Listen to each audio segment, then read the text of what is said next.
Get over here!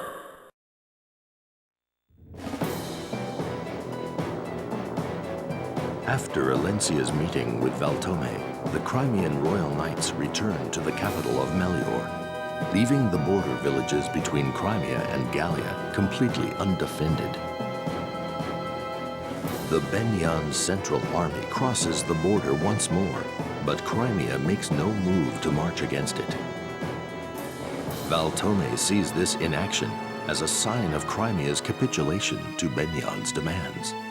The Benion forces occupy the Crimean castles and forts on the border with Gallia and prepare to launch their attack.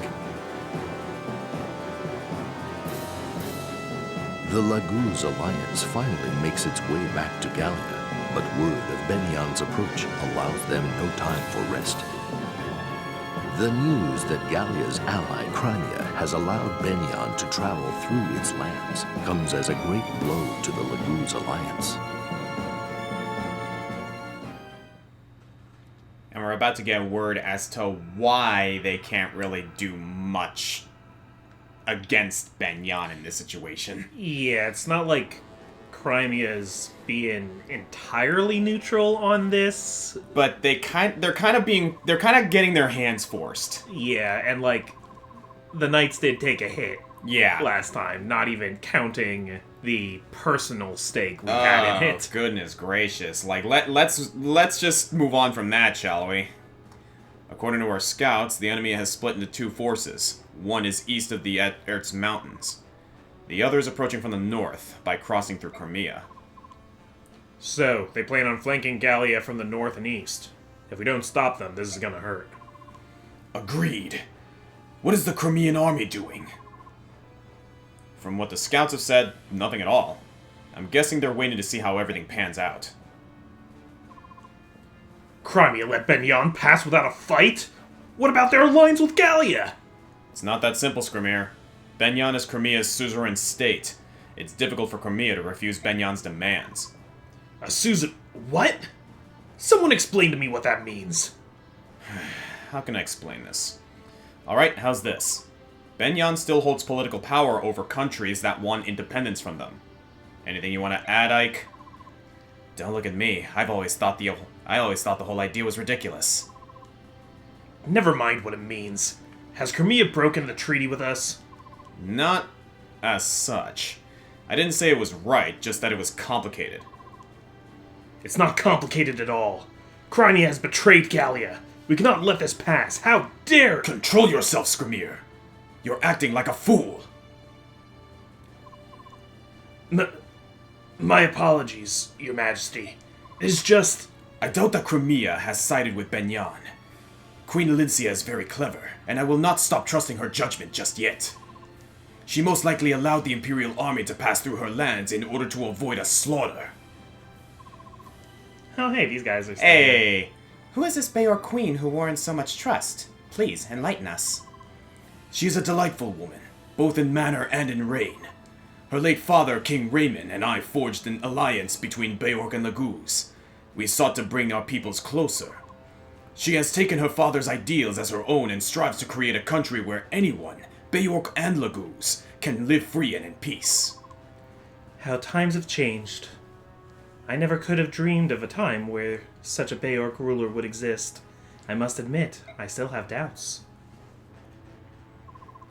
I don't blame you, my brother.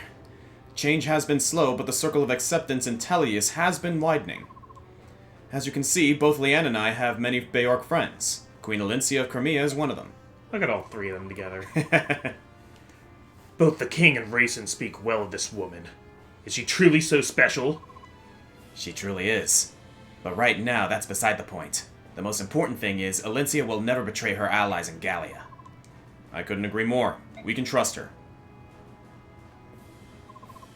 Alright, let's assume for now that Crimea will not aid the Empire in any military fashion during this conflict. Hawk King, let's hear your thoughts. Well, if Crimea won't make a move, then I see no reason to wait until the Empire reaches Gallia. I'd prefer to take an army up north and end this mess for good. Very well. Ike, do the Grail mercenaries have anything to add? I agree with Tabaran's idea. We should strike while their army is split in half. I'm pretty sure that General Zelgius will be there, though. We'd better be careful. Very well. Hawk King, may I ask that your forces protect the eastern border?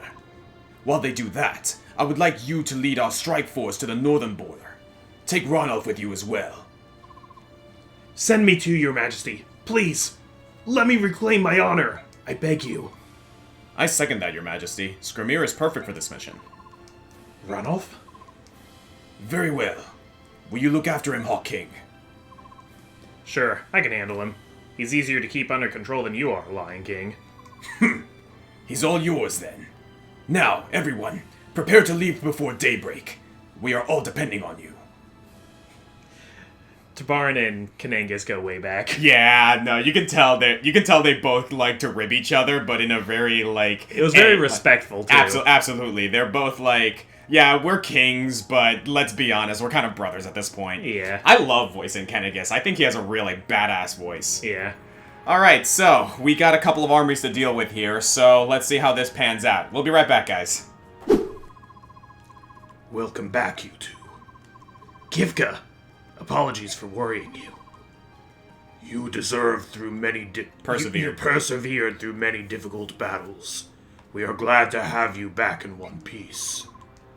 Each and every soldier in the army helped me. I couldn't do anything by myself. Alone, I was powerless. That's good. If that's what you learned from this campaign, then it wasn't a wasted effort for Gallia. Good work, Ranulf. Thank you, sir.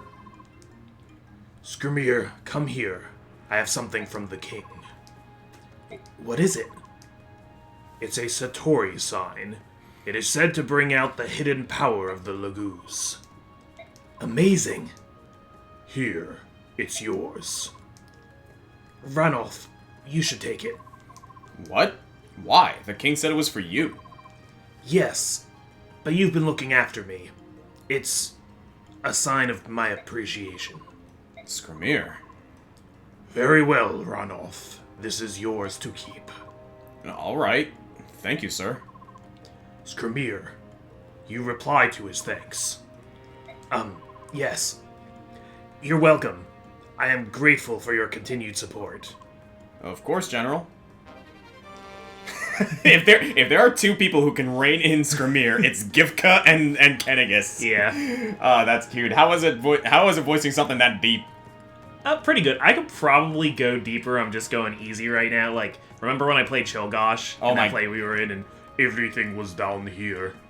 Were you supposed to, like, pull off the Russian with that, too? Polish, but yeah. Polish, that's it. Every day, I take the bottles out of the oven. I remember that. That was a fun time when we did Assassins. Yeah. I think...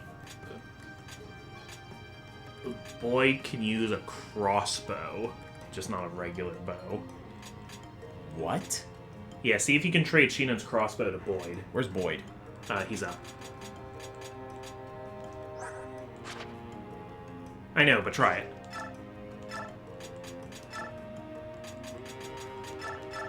What? Yeah, that's the weird trade-off here, and that's why we've been seeing warriors coming up with crossbows. They can use crossbows, but not any other kind of bow. How the fuck does that make any sense? Yeah, it's just, I mean, you hold it differently, I don't know. Ugh. What, are crossbows axes now? I mean, they got kind of a curved shape, but... We are not getting into that conversation. I feel like holding a crossbow is easier than, like, actually doing the manual pull back of the string. That might be the... I mean, yes, you are correct, but by extension, you might as well give a crossbow to anyone. It's basically a gun. Yeah, I don't know at what point Boyd forgot how to use bows, but crossbows still make sense to him. I don't get it.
Insects of Benion, we'll show you the power of the Beast Tribe. Beork scum! For the raising of our homes, we'll make you wish you'd never been born! Filthy subhumans, this war ends now. Prepare yourselves. He said the thing. Prepare. Ike's like, that motherfucker. The Beork army is approaching from the hill to the left. That flag, it's the Crimean army. Crimea intends to side with the Empire after all? Elincia, what are you doing here?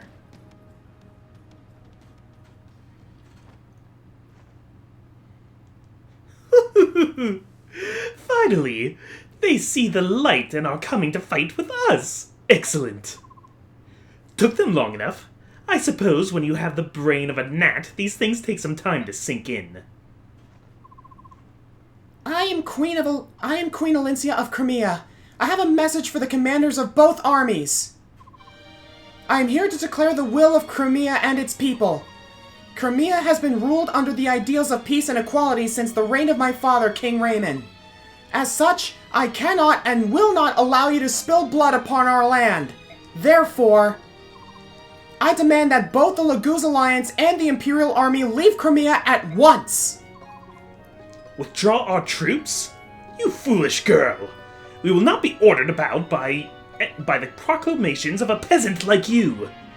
Puppet rulers such as yourselves should stay inside their pretty castles and play dress-up. Benion's patience has worn out. After we finish slaughtering the subhumans, we'll be coming for you in Melior. Commander of the Lagoon Alliance, how do you respond?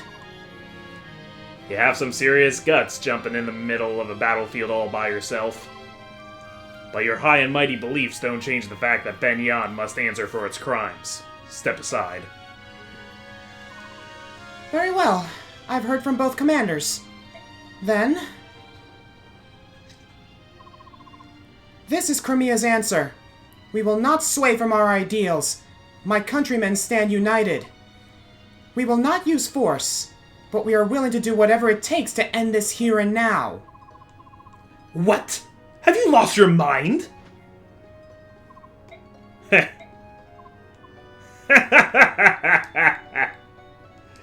Ike, I thought you were the craziest Beork I'd ever met, but you have some serious competition. Crimea's queen is one tough woman. Your Majesty, I like your style. Skirmir, I can't let such a pretty woman down. Let's get out of here. Of course. The Beast Tribe will not use our claws against unarmed Beork. Soldiers, back to the forest.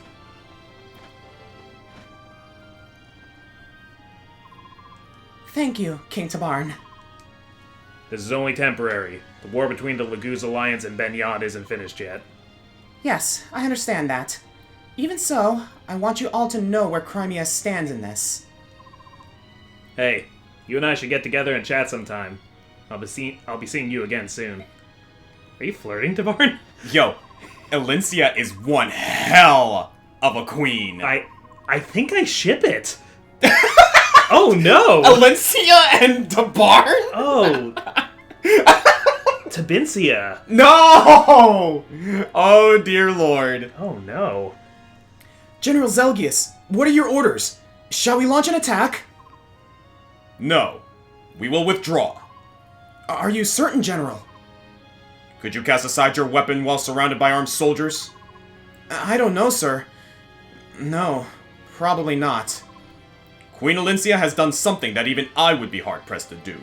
For that, we must show our respect. Stop this instant! Wait! Where do you think you're going? Attack those mangy beasts! Please forgive my audacity. However, we are withdrawing. Every battle ebbs and flows. To go against these tides is unwise. Please understand, Senator. You self-righteous fool! You'll understand something else once we're through with this battle. What battle, dude? I don't want to go back yet. Do we have time to talk to Elincia? It has been a long time since we last saw Queen Elincia. We should at least say hello. Sure, sounds great to me. There's probably not much time for small talk, but we'll see. Soldiers, kill the Queen of Crimea. That girl is a traitor to Benion. Whoa, this isn't good. The Imperial army's on the move. They're after Queen Elincia. So much for the Imperial honor. Grail mercenaries, looks like we have our old job back. Protect Queen Elincia. Badass. I knew it. Follow me, my knights. We shall protect Her Majesty.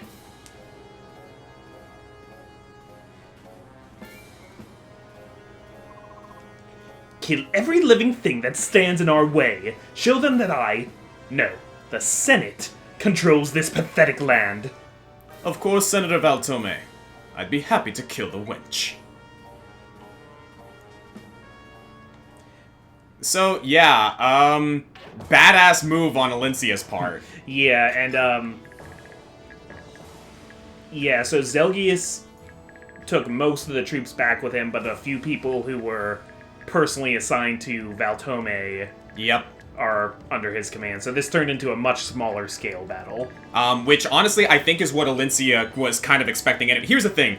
Elincia is smart enough to... Elincia is pure enough to try to adhere to the wiser and more compassionate hearts of those that she comes into contact with.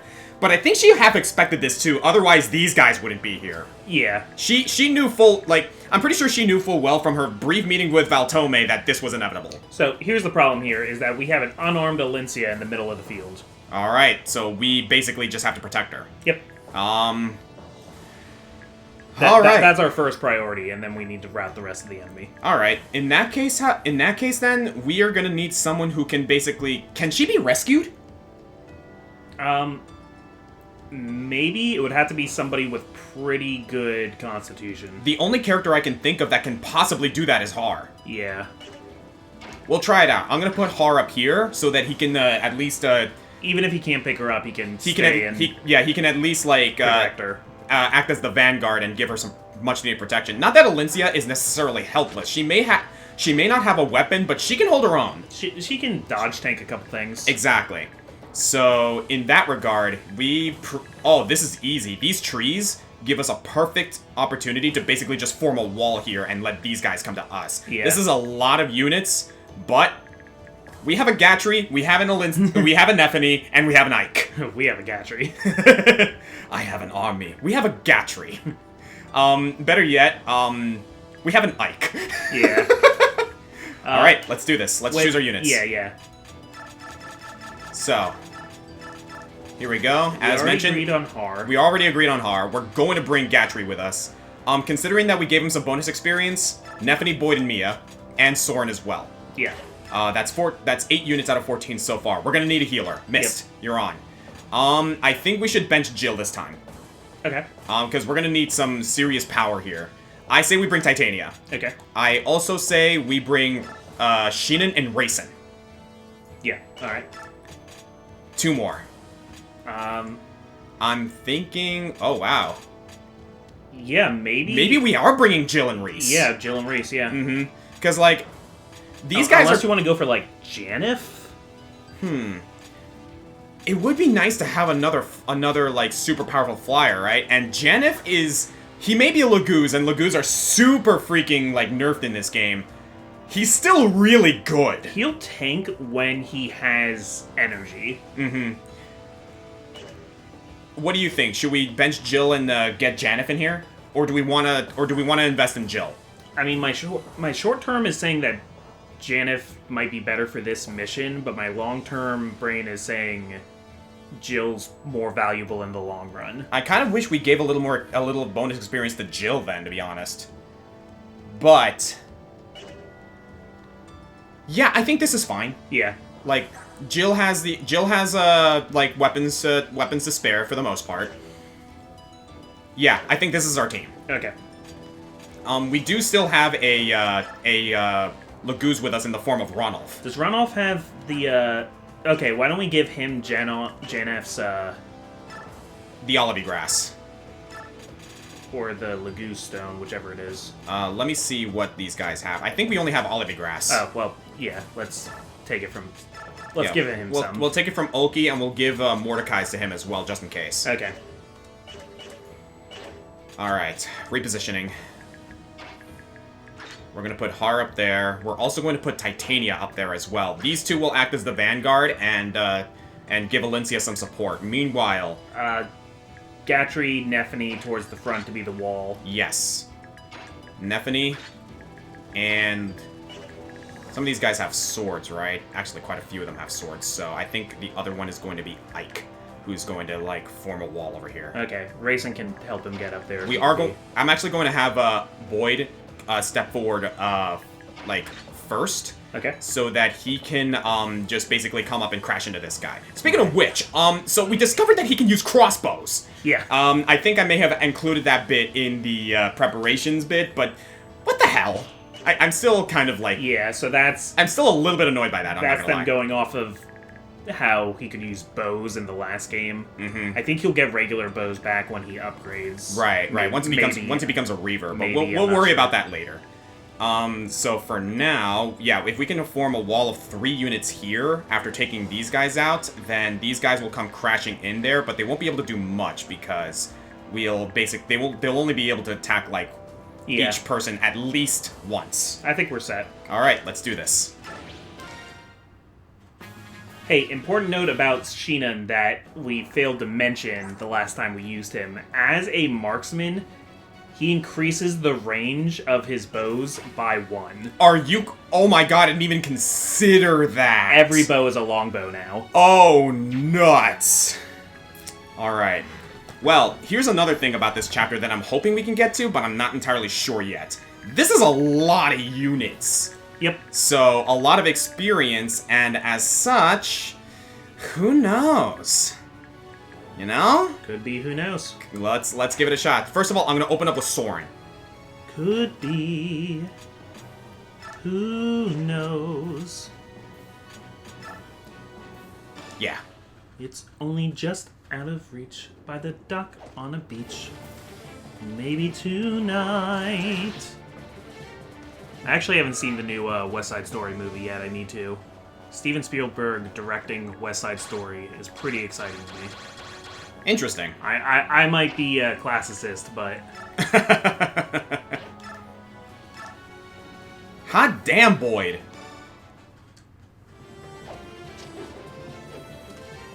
So we do have... Unnecessary but appreciated. I'll take it. We do have the A support now between Void and Mist. We Yep. have the A support now between Ike and Soren. I saw some people in the comments being like, I didn't even know Mist and Void were a couple. Like, they aren't necessarily, but they can be. Yes. The story doesn't really, like, talk about it a lot. But it's a... It's kind of a headcanon thing, honestly. It's a little extra flavor text you can get if you A support them at the end. Nice work, Shinan. And there's a few of those, so Mist and Void are one of them. And Yeah. I think we're both kind of hopeless romantics, so we like to do those when we can. A little bit, yes. Alright, these two are inevitably gonna reach, Elincia, but again, we'll have Titania and Har act as the vanguard to give them a hand. In the meantime, let's form this wall here.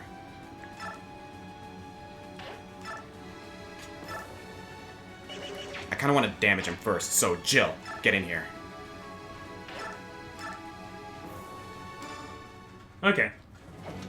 With that, Nephany might be able to finish him off, I think.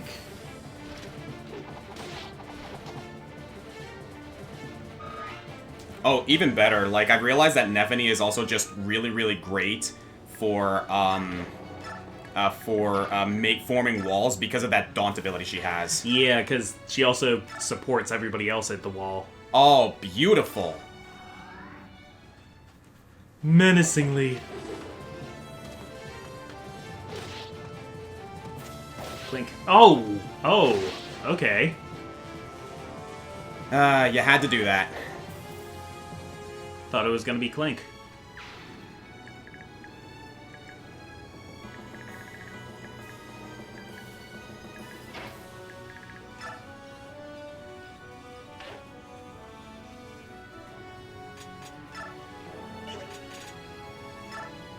Alright,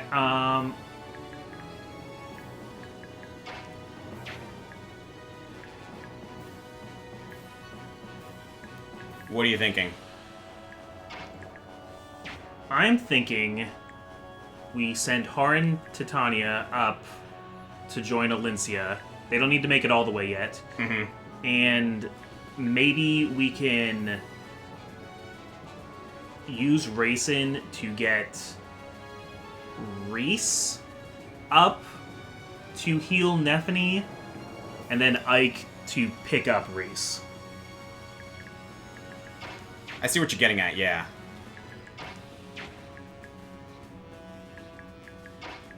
Real quick, let me check something. Because he's kind of in the way here for a steel bow. I think he'll be alright with one steel bow. Are you sure about that? Pretty sure, especially because I think Sheenan's gonna provoke. That's anyway. true, he does have provoke. Alright, do we want to do that then? That's what I'm thinking. Alright then. Yeah, because, like, as much as we trust Nephany, we're not taking chances here. Yeah, I think Nephany stands to take more attacks than Soren does. Mm-hmm.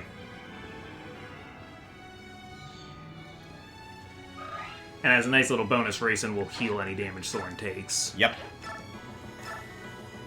Assuming they attack Soren, that's the thing. Yeah.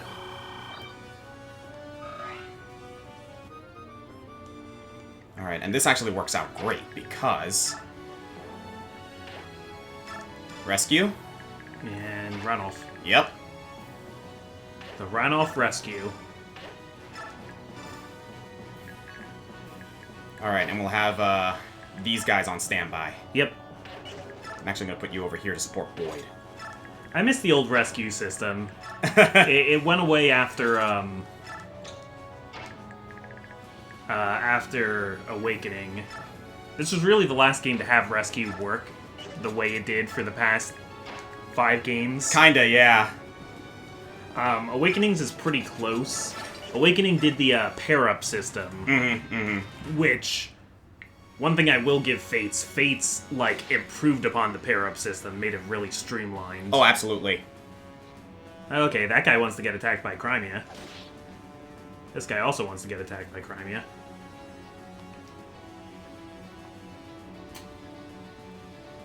Man, that's really mean that they just, like... That they just come up like that. Yeah. And, like, she's right there in the middle without any sort of support. Beautiful. Yeah, we got Daunt, we got Sheenan support with Gatry going.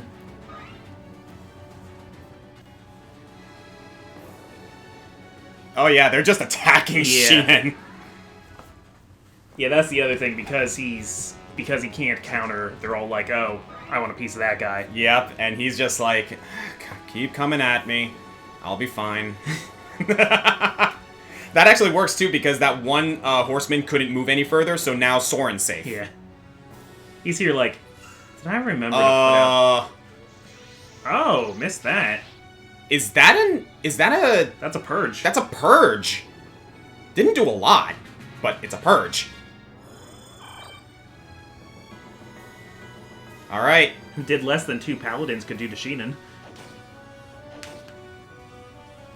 Yeah, Joffrey. So I'm going to assume, like, the ally units, like, are free to do whatever they need to. Yeah. And, like, if they get taken down, it's not going to be much of a consequence to us. I don't know if death is permanent for any of them. I know Elincia dying is a lose condition. Absolutely, but, like, that goes without saying. Given how reckless they're being, I'm going to assume that we should be fine. Yeah. Especially considering that they have the likes of Astrid. Yeah.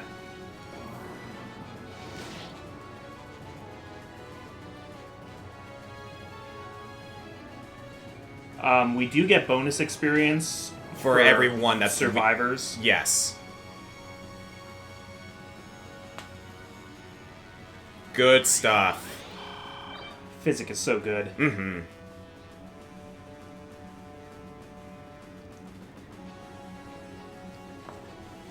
This is the one thing I really, really like about the Tellius Saga, is, like, being able to experience these full-scale battles. Like, it actually feels like we're at war. Yeah, and, like, this battle has a very specific context, that, like, Elincia came in the middle in this, like, bold anti-warfare statement. It's really, really cool the way she... Like, the thing is, like, I know a lot of characters in this game did the whole, like, you know... Or a lot of characters in this franchise did the whole, like, you know, pacifist unit. I think Elincia is one of those cases where it's done well, because she is a pacifist, but she's not afraid to take up arms if need be. Another character that I think did that well is Celica. And I think it's the final payoff to her whole story in Part 2. General Zelgius! Senator Valtome is about to run down the Queen of Crimea! That useless parasite! Attacking an unarmed woman? This is beneath even him. The Crimean army and part of the Lagoon alliance have joined battle in order to rescue the Queen. They are fighting Senator Valtome. Shall we assist the Senator? Prepare to leave. We are not fighting. But, General, that would mean we would abandon Duke Coulbert's force. I will take all responsibility for this. Make my command clear to all of the men. I will not accept more units joining this fight. Yo, credit to Zelgius. He knows when to put his foot down. So the thing you gotta know about the senators of Benion Yeah? is they're not elected officials like senators are in the United States. They are also dukes. They are landowners of large areas. And this is a... this is a religious state. They are also supposedly the chosen of the goddess. They have like religious sentiment behind their rule too. So like we can skip the pretenses, dude. They're the Holy Roman Empire. they are extremely entitled. Like Valtome really believes like very few people could be as great as him, because that is what his country tells him. Pretty much. Alright, so, sorry, just kind of like taking a look what I can do here. These guys have axe, and spears, and a worm slayer. I'm thinking of splitting the team here. Having a small strike force pick away at these guys, while everyone else comes up and assists Elincia. Okay, we're gonna have to tank some purges. I'm okay with that, considering that the guy targeted Gatry. Yeah. 1, 2, 3, 4, 5, 6, 7, 8, 9, 10. Gatry was actually the only one he could target. Yeah.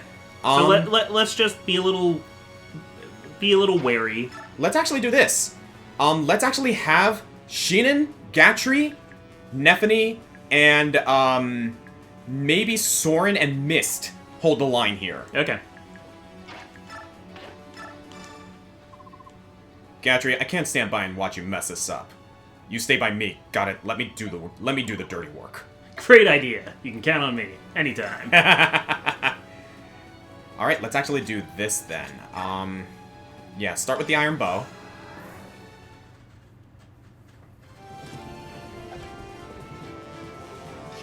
Gatry just reminds me of Kronk all the time.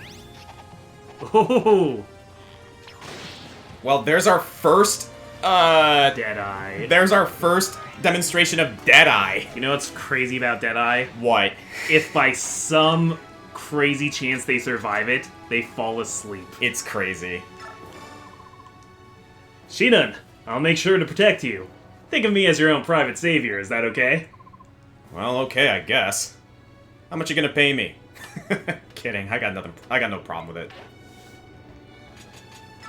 That seemed like it was exclusive to them. Yeah, that one works out. Alright, so, crossbow, and we're going to keep him with the iron lance, take a vulnerary.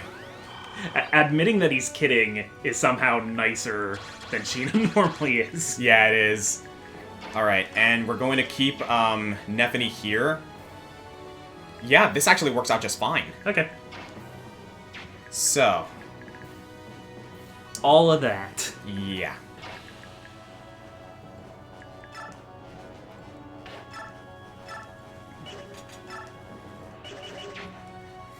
Just because I'm thinking of Gatry, and by extension Kronk now, Yeah. and like, recently we've had a lot of talk about Makalov, because you know, we sadly lost him, and now we're kind of sad about it, even though everybody hated Makalov.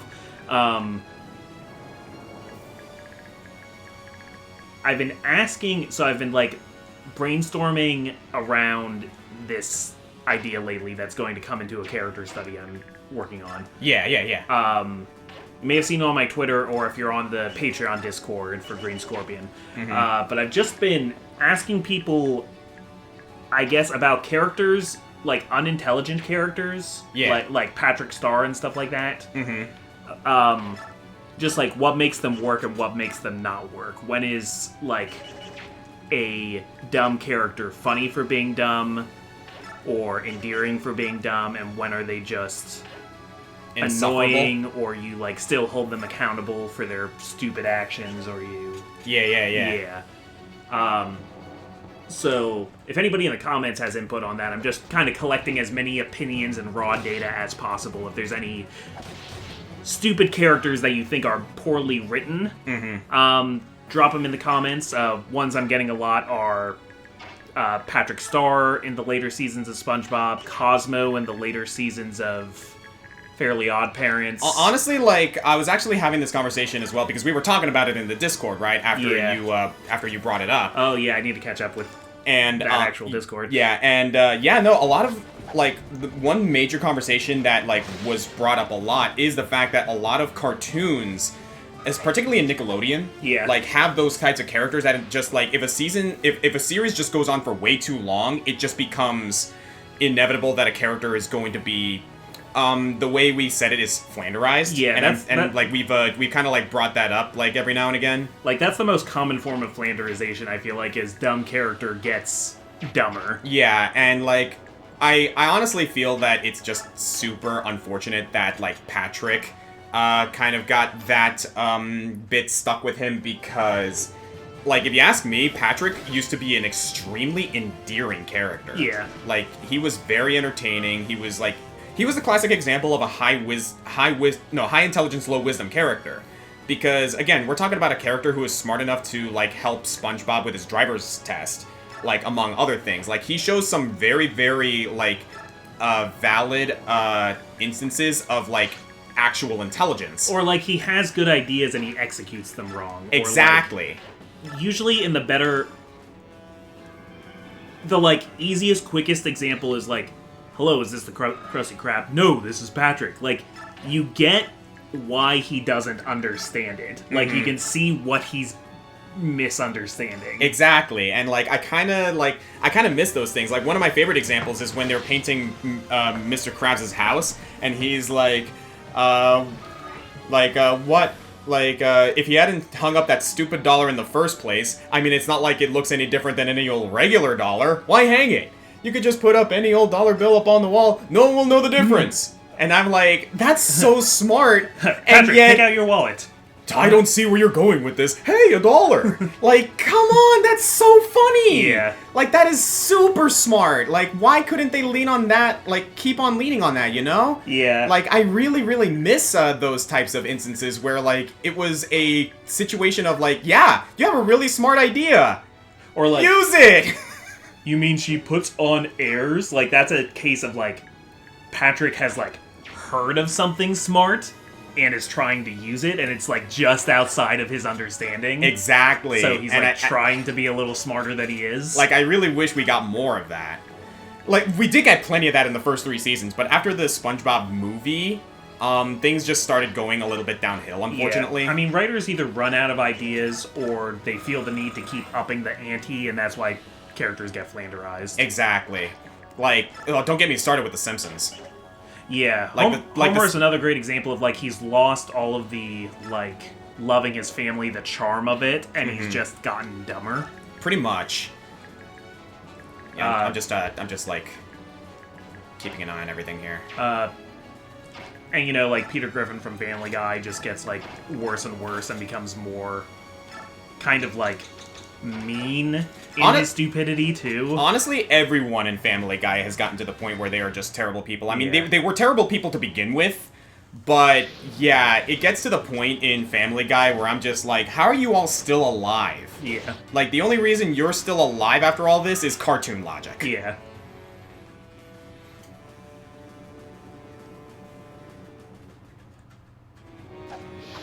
Alright, back to the matter at hand. Even with weapon disadvantage, Har's holding his own against these guys pretty well. But then again, it is Har. Yeah.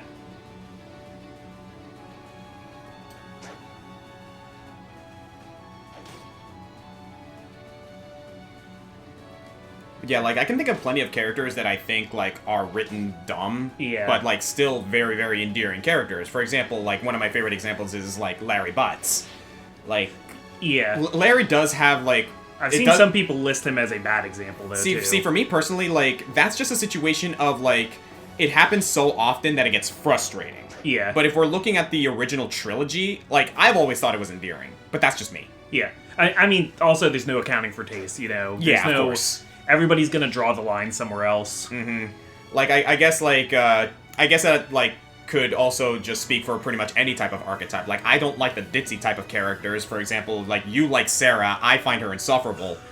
But, like, obviously there are also exceptions. Like, Yeah. you know, freaking, like, I hate, like, basically any sort of superiority or, like, over-the-top, like, they're not attacking, so I might as well just bring these guys, like, up here Yeah. to assist here and keep the army together if they're not gonna move forward. Yeah, because Crimea's gonna move forward, I'm pretty sure. Yeah, so let's go ahead and join, like, have the rest of the army join everyone else, because we're holding the line pretty well here. I noticed a lot of people also, they don't like it if I mean, like, our main characters, we like them, we're in their corner.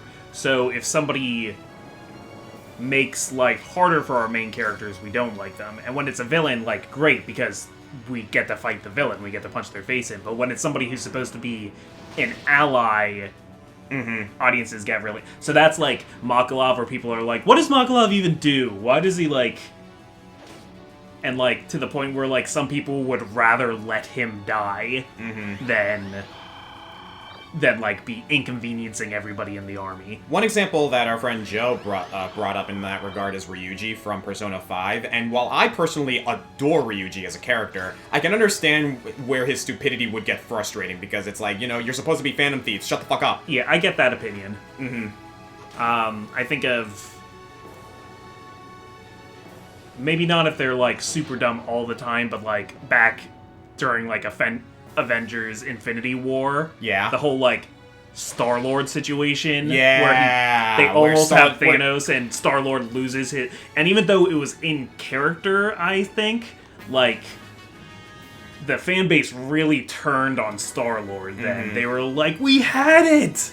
Yeah. And you messed it up! Like, admittedly, I kind of, like, share that opinion, if only because, yeah, that was really, really dumb of Star-Lord. Oh, it's like, super absolutely, dumb. absolutely freaking stupid. To a, out-of-character degree? Maybe not, but even then, I think it's stretching it. Like, the fact that Star-Lord would, like, lose his composure like that in the midst of a situation where they are literally about to save the universe... That seems rather overboard. I think... At least in my personal opinion. I think Star-Lord got a lot of character growth in the first two Guardians movies. But his weakness has always been being kind of a man-child. Yeah, that's true. And, you know, he lost his mom, and it took him his entire life to come to terms with it. Especially once he actually meets, what's-his-face? Ego. Ego. Yeah, he's, like, willing to overlook things about Ego just to have a dad. It, like, takes him a while to get over that. And then this was just, like, the love of his life that was killed. But I think if anything, that just kind of shows the power of Thanos to, like, get in people's heads. That is true. The scene before... Right? Where, like, when Thanos is taking Gamora, and they do the thing, Gamora's like, if he ever has me, kill me.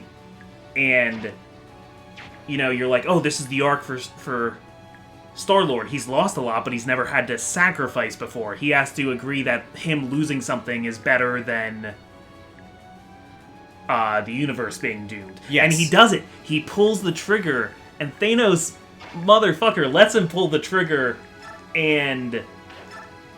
like, reality stone so that it doesn't kill her, and then takes her away. Like, the fact that he stayed there and let Star-Lord think he was killing her for a second is what, like, works it. So now he's in Star-Lord's head. This whole time, Star-Lord doesn't think, oh, Thanos, you killed her. Like, Peter's still thinking, like, I was willing to pull the trigger. I killed her. That is true. That is very true. As a matter of Thanos fact. has this, like meta-narrative power to, like, disrupt people's character arcs like that. He gets in their head and he hits everybody's, like, greatest weaknesses. That's actually extremely true, yeah. Like, Thor, he's in Thor's head that entire movie, too. He's, like, solely responsible for Thor's, like, spin out into the next movie. Uh-huh, especially considering that he basically just falls into a deep and unending depression.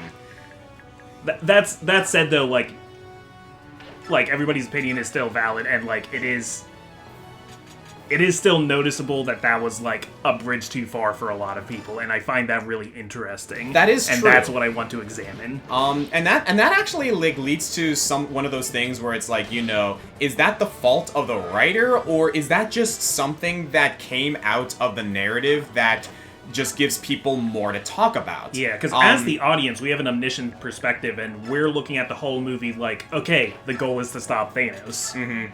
And it's a really cool idea, the fact that, like, you know, is this out of character for Star-Lord, or is this out of character, or is this thing or that thing, like, could this have been done different? But it's those kinds of conversations that, like, you know, oh, we could have done this, or maybe this could have happened, but that's exactly why we love watching these things, or, like, seeing these things play out, is because not only do we appreciate what happened, appreciate it in a bad or good way, but also it sparks conversation as to, like, how could we have done it, or how would we have treated this? Yeah. You know?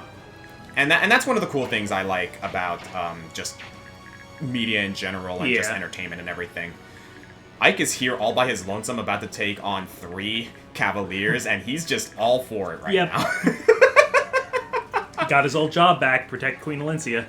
I like to think that maybe Ike has a little bit of pride in this regard, because, like, you know, yeah, this is a thing. Like, we're doing this again. He's feeling nostalgic. Yeah, I can understand that. Yeah. All right, I'm gonna keep these 3, like, forming a wall over here, but we're gonna move everyone forward. Okay.